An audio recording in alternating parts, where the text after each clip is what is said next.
Darius kasi, mabait talaga siyang tao. Hindi lang sa someone na maganda, mabait. Lahat, matanda, bata. Mabait siya in general. And very hardworking. Though sometimes nagiging grumpy, siguro sa pagod, sa work. Pareho naman kami. But overall, he's really a good person. At yun talaga yung nagustuhan ko sa kanya. Malambing, maasikaso sa akin, magaling magluto.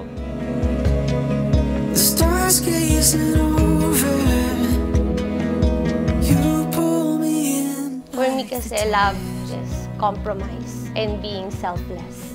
Love is thinking about what's the best for other, and that's not only what you always want. Give less for yourself and give more for others.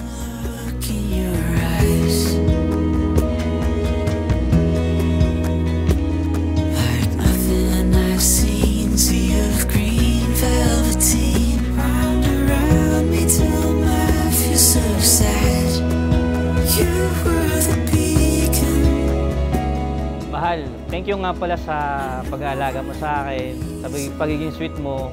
Lahat naman tinutulungan mo ako sa mga kailangan ko. Nagtutulungan tayo.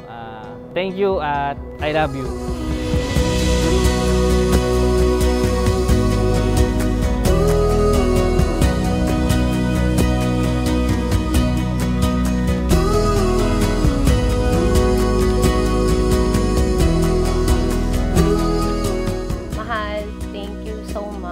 Kasi you made this possible. Alam ko you prepared for this. Ipon ka talaga para sa kasal na to.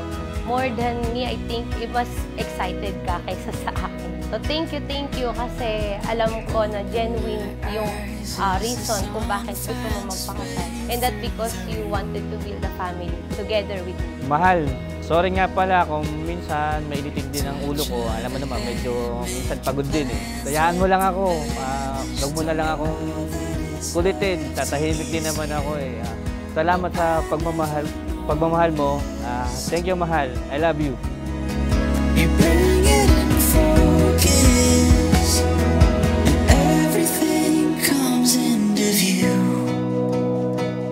Thank you so much kasi for that 8 long years, pinagtsagaan mo. Alam mo kung gaano ako ka-stubborn, but you chose to stay with me. And I always love you and I will always mahal na mahal kita.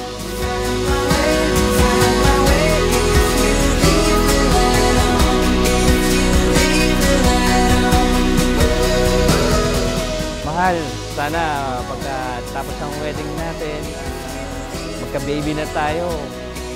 Yun na naman ang pangarap ko sa buhay. Magkaroon tayo ng baby, maging masaya. Pamilya natin, siguro wala naman na akong hahanapin pa dahil andyan ka na at magiging anak natin. Thank you, mahal. Thank you sa lahat-lahat ng pagtulong mo sa akin. Thank you and I love you. Sorry, mahal, kasi I'm not perfect. I know that. And sobrang stress ko minsan. I know na stubborn talaga ako. I'm really hard to get along with. People know that. But you know my heart. I'm a good person. Thank you kasi nakikita mo yun. Sabi ko, hindi ako iyak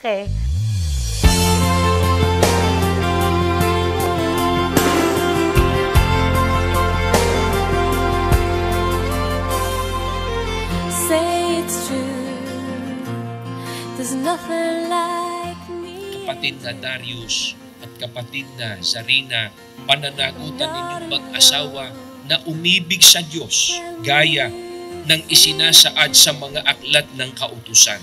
At iyong iibigin ang Panginoon mong Diyos ng iyong buong puso at ng iyong buong kaluluwa at ng iyong buong lakas. I would run away with you, 'cause Para sa akin, yung meaning ng love sa akin ay kung paano mo siya re-respetuhin, paano niya ako re-respetuhin. Yun siguro ang matatawag ko na love kasi yun lang naman ang magandang mabibigay natin sa isa't isa kung para tayo ay magmahalan at hindi tayo magtalo sa bawat araw. Yun yung love para sa akin. down upon the floor. Gaano ko siya kamahal? Siguro sobrang mahal dahil kahit minsan nagkakantampuhan kami, nagkakasalutan kami, pero nandun pa rin yung pagmamahal ko sa kanya, hindi nawawala yung pagmamahal ko sa kanya. At sana magtuloy-tuloy kami, magkasama kami Thank habang you for buhay. always choosing to stay with me, even if I'm not a perfect partner.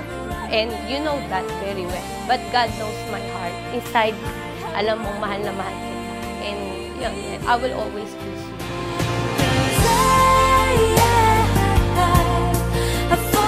Kapatid na Darius Rehencia Razon, taimtim ka bang sumasang-ayon sa harapan ng Diyos at nang narinitong mga saksi na kunin si kapatid na Zarina Belen na maging iyong tunay na asawa?